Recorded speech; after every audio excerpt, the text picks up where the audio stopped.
ఇండస్ట్రీలో ఏ ఇద్దరి మధ్య రిలేషన్ ఎలా ఉంది అనేది తెలియాలి అంటే సోషల్ మీడియాను ఫాలో అయితే తెలిసిపోతుంది. అలాంటి ఇండస్ట్రీలో ఇద్దరు ప్రాణ స్నేహితులు ఇప్పుడు పిన్ డ్రాప్ సైలెన్స్ మెయింటైన్ చేస్తూ ఉండటంతో బెస్ట్ ఫ్రెండ్స్ మధ్య క్లాషెస్ వచ్చాయా అనే డౌట్స్ రైజ్ అవుతున్నాయి. ఇంతకీ ఎవరు ఆ ఇద్దరు ప్రాణ స్నేహితులు? సోషల్ మీడియా వల్ల తెలిసింది ఏంటి అంటారా? అయితే ఈ స్టోరీ చూడండి. ఎన్టీఆర్ తో రామ్ చరణ్ స్నేహం RRR తో మొదలైంది కాదు, అంతకు ముందు నుంచే ఉంది అనేది తెలుగు సినీ పరిశ్రమకు, ప్రేక్షకులకు అందరికీ తెలిసిన విషయమే. అందుకే RRR చిత్రం తెరపై అంత గొప్పగా వచ్చింది. తెలుగు సినిమాకు ఆస్కార్ సైతం తెచ్చిపెట్టింది. మే 20 ఎన్టీఆర్ పుట్టినరోజు. ఈసారి డ్రాగన్ అనే కొత్త చిత్రం గ్లింప్స్ కూడా రిలీజ్ అయింది. బర్త్డే రోజున బన్నీ కూడా శుభాకాంక్షలు తెలియజేశాడు. కానీ ఎన్టీఆర్ కు బెస్ట్ ఫ్రెండ్ రామ్ చరణ్ నుంచి మాత్రం పుట్టినరోజు శుభాకాంక్షలు తెలుపుతూ సోషల్ మీడియాలో ఎలాంటి పోస్టు లేదు. దీంతో సహజంగానే రూమర్స్ మొదలవుతాయిగా. నిజానికి గత 2 ఏళ్లుగా ఎన్టీఆర్ కు రామ్ చరణ్ సోషల్ మీడియా వేదికగా పుట్టినరోజు శుభాకాంక్షలు తెలియజేసిందే లేదు. ఎన్టీఆర్ కూడా ఈ ఏడాది రామ్ చరణ్ పుట్టినరోజున తనకి విషెస్ తెలియజేయలేదు. ఇలా best friends social media activity చూస్తే ఫ్రెండ్స్ మాత్రం బాండింగ్ అలాగే ఉందా, లేక ఏదైనా డిస్టర్బెన్స్ వచ్చిందా అనే డౌట్స్ వస్తున్నాయి. కేవలం సోషల్ మీడియా పోస్టులను బట్టి వీరి ఫ్రెండ్షిప్ గురించి అప్పుడే డిసైడ్ కావడం కరెక్ట్ కాదని వీరిద్దరి సన్నిహితులుగా మెలిగేవారు చెబుతున్నమాట. ప్రస్తుతం పాన్ ఇండియాను రెండు పేర్లు షేక్ చేస్తున్నాయి. ఒకటి ఎన్టీఆర్, మరొకటి ప్రశాంత్ నీల్. అందుకు రీజన్ డ్రాగన్ టీజర్. డ్రాగన్ సంగతి సరే, మరి సలార్ సీక్వెల్ సంగతి ఏంటి? నీల్ అంటే ఎట్టకేలకు 2వ భాగంపై క్లారిటీ ఇచ్చాడు డ్రాగన్ దర్శకుడు.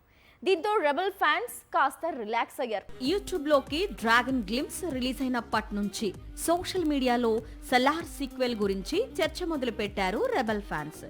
డ్రాగన్ దర్శకుడు అన్ని సినిమాల గురించి అంటే మైథాలజీ ప్రాజెక్టు గురించి, తాను తెరకెక్కించబోయే కలర్ఫుల్ మూవీ గురించి, అన్నింటి గురించి చెప్తున్నాడు. సలార్ సీక్వెల్ గురించి అప్డేట్ ఇవ్వడం లేదని సోషల్ మీడియాలో గోల చేశారు ప్రభాస్ ఫ్యాన్స్. మొత్తానికి డ్రాగన్ దర్శకుడి వరకు రెబల్ ఫ్యాన్స్ రిక్వెస్టులు వెళ్లాయి. దీంతో డ్రాగన్ కంప్లీట్ అవ్వడం ఆలస్యం, సలార్ 2 తెరకెక్కిస్తానని క్లారిటీ ఇచ్చాడు ప్రశాంత్ నీల్.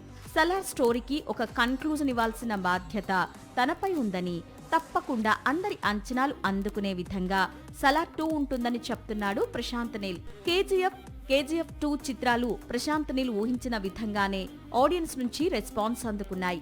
కానీ సలార్ మాత్రం 1000 కోట్ల క్లబ్ లో కూడా చేరలేకపోయింది. దీంతో ప్రశాంత్ నీల్ 2వ భాగంలో ఆ లోటును తీర్చే విధంగా కథను మలచాలి అనుకుంటున్నాడు. అందుకోసం సమయం తీసుకుంటున్నాడు. అన్నీ కుదిరితే వచ్చే ఏడాది నుంచే సలార్ సీక్వెల్ సెట్స్ పైకి వెళ్లే అవకాశాలు ఉన్నాయి. సినిమా సక్సెస్ ను డిసైడ్ చేయడంలో మ్యూజిక్ డైరెక్టర్ పాత్ర చాలా ఉంటుంది. ఇందులో ఎలాంటి డౌటు లేదు. అందుకే దర్శకులు కాంప్రమైజ్ కాలేకపోతున్నారు. సంగీత దర్శకుడి విషయంలో 1కి 2 సార్లు ఆలోచిస్తున్నారు.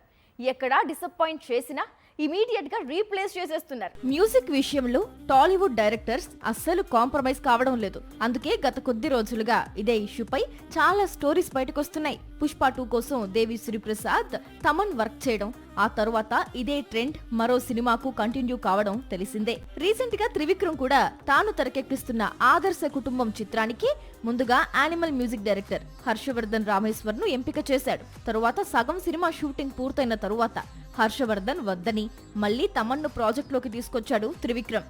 హర్షవర్ధన్ మాత్రం ప్రస్తుతం సందీప్ వంగా డైరెక్ట్ చేస్తున్న స్పిరిట్ కు, అలాగే పూరి దర్శకత్వంలో సేతుపతి హీరోగా నటిస్తున్న స్లమ్ డాగ్ కు సంగీత దర్శకత్వం వహిస్తున్నాడు. ఇప్పుడు ఇదంతా ఎందుకు అంటే విజయ్ దేవరకొండ కొత్త చిత్రం రౌడీ జనార్దన చిత్రానికి మ్యూజిక్ డైరెక్టర్ మారిపోయాడట. రౌడీ జనార్దన టీజర్ లో వినిపించిన మ్యూజిక్ కు కంపోజ్ చేసింది క్రిస్టోక్ సావీర్. కానీ ఇప్పుడు ఈ ప్రాజెక్ట్ లోకి విశాల్ మిశ్రా అడుగు పెట్టాడట. బాలీవుడ్ లో కొంతకాలం బిజీ మ్యూజిక్ డైరెక్టర్ గా వెలుగుతున్నాడు విశాల్. చిన్న సినిమాలు పెద్ద విజయాలు అందుకున్నప్పుడు ఎలా సర్ప్రైజ్ అవుతామో, చిన్న సినీ పరిశ్రమ పెద్ద ఓపెనింగ్స్ రాబడితే అలాగే ఆశ్చర్యపోతాం. ఇప్పుడు మాలీవుడ్ ఇండస్ట్రీ పాన్ ఇండియాకు అలాగే షాక్ ఇచ్చింది. కొద్ది గంటల క్రితం రిలీజ్ అయిన దృశ్యం 3 తొలి రోజు ఓపెనింగ్స్ డీటెయిల్స్ చూస్తే షాక్ అవ్వాల్సిందే. మాలీవుడ్ అంటే ఒకప్పుడు దేశంలోనే చాలా చిన్న సినీ పరిశ్రమ. అలాంటి ఇండస్ట్రీ ఇప్పుడు దృశ్యం 3తో తొలి రోజు 40 కోట్లకు పైగా ఓపెనింగ్స్ చూసి పాన్ ఇండియాకు బిగ్ షాక్ ఇచ్చింది. దృశ్యం 3కి మాలీవుడ్ దాటి ఉన్న క్రేజ్ ని ఓపెనింగ్స్ కళ్లకు కట్టాయి అని చెప్పొచ్చు. నిజానికి దృశ్యం 3కి బాక్సాఫీస్ దగ్గర డివైడ్ టాక్ వచ్చింది. మొదటి 2 భాగాల స్థాయిలో 3వ భాగం లేదని క్రిటిక్స్ యావరేజ్ రేటింగ్స్ ఇచ్చారు. కానీ ఆడియన్స్ ఈ రేటింగ్స్ పట్టించుకునే పనిలో లేరు. ముఖ్యంగా మాలీవుడ్లో దృశ్యం 3కి చాలా క్రేజ్ కనిపిస్తోంది. దీంతో మొదటి వీకెండ్లోనే ఈ సినిమా 100 కోట్ల క్లబ్లో చేరే అవకాశాలు కనిపిస్తున్నాయి. మాలీవుడ్ కి సంబంధించినంత వరకు గత ఏడాది రిలీజ్ అయిన లూసిఫర్ సీక్వెల్ బిగ్గెస్ట్ ఓపెనర్. ఈ సినిమాకున్న క్రేజ్ తో తొలి రోజు 68 కోట్లు రాబట్టింది. ఆ తర్వాత బిగ్గెస్ట్ ఓపెనర్ గా దృశ్యం 3 నిలిచింది. దృశ్యం 4 కూడా ఉందని మూడో భాగం క్లైమాక్స్ లో రివీల్ కావడంతో దృశ్యం 3 చూసేందుకు ఆడియన్స్ కి ఆసక్తి కనిపిస్తోంది. ఇది పాన్ ఇండియా కాలం. ఏ ఇండస్ట్రీకి ఆ ఇండస్ట్రీలో సినిమాలు రిలీజ్ అంటే కుదరదు. అన్ని ఇండస్ట్రీస్లో మూవీ రిలీజ్ అయ్యేలా ప్లాన్ చేయాలి అంటే పర్ఫెక్ట్ రిలీజ్ డేట్ ఉండాలి.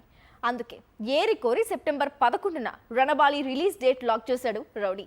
కట్ చేస్తే ఇప్పుడు అదే డేట్కు రౌడీకి పోటీగా జైలర్ సాబ్ దిగుతున్నాడట. క్లాష్ అనే మాట వినిపిస్తే ఏ ఇండస్ట్రీ అయినా ఉలిక్కి పడుతుంది. ఎందుకంటే చాలా విషయాల్లో కాంప్రమైజ్ కావాల్సి ఉంటుంది. ఆల్రెడీ ఆగస్టులో నాని నటిస్తున్న పాన్ ఇండియా మూవీ ప్యారడైజ్, మరోవైపు Dulquer Salman new movie I'm game చిత్రాలు పోటీకి సిద్ధమవుతున్నాయి. ఇప్పుడు సెప్టెంబర్ లో మరో ఇంట్రెస్టింగ్ క్లాష్ జరిగే అవకాశాలున్నాయి. సెప్టెంబర్ 11న విజయ్ దేవరకొండ, రష్మిక కలిసి నటిస్తున్న కొత్త చిత్రం రణబాలి రిలీజ్ కు రెడీ అవుతోంది. పెళ్లి తర్వాత వీరిద్దరూ తెరపై కలిసి కనిపించబోతున్న చిత్రం ఇది. అందుకే పాన్ ఇండియా వైడ్ గా భారీ అంచనాలున్నాయి. అయితే ఇప్పుడు రణబాలికి పోటీగా రజనీకాంత్ నటిస్తున్న మోస్ట్ అవైటెడ్ సీక్వెల్ జైలర్ 2 కూడా సెప్టెంబర్ 2వ వారంలోనే విడుదలకు సన్నాహాలు జరుపుకుంటుందట. అదే నిజమైతే super star versus Rowdy box office వార్కు ముహూర్తం ఫిక్స్ అయినట్లే. రణబాలికి పోటీగా జైలర్ సీక్వెల్ రిలీజ్ అయితే ఖచ్చితంగా రౌడీ సినిమాపై ప్రభావం ఉంటుంది. జైలర్ 2 రిలీజ్ డేట్ ఇంకా లాక్ కాలేదు. క్లాష్ కన్ఫర్మ్ అయితే విజయ్ దేవరకొండ ఎలాంటి నిర్ణయం తీసుకుంటాడనేది చూడాల్సి ఉంది. ఇది ఇవాల్టి స్క్రీన్ ప్లే. మరిన్ని మూవీ అప్డేట్స్తో మరొక ఎపిసోడ్లో మళ్ళీ కలుద్దాం. అంతవరకు స్టే ట్యూన్ టు సాక్షి.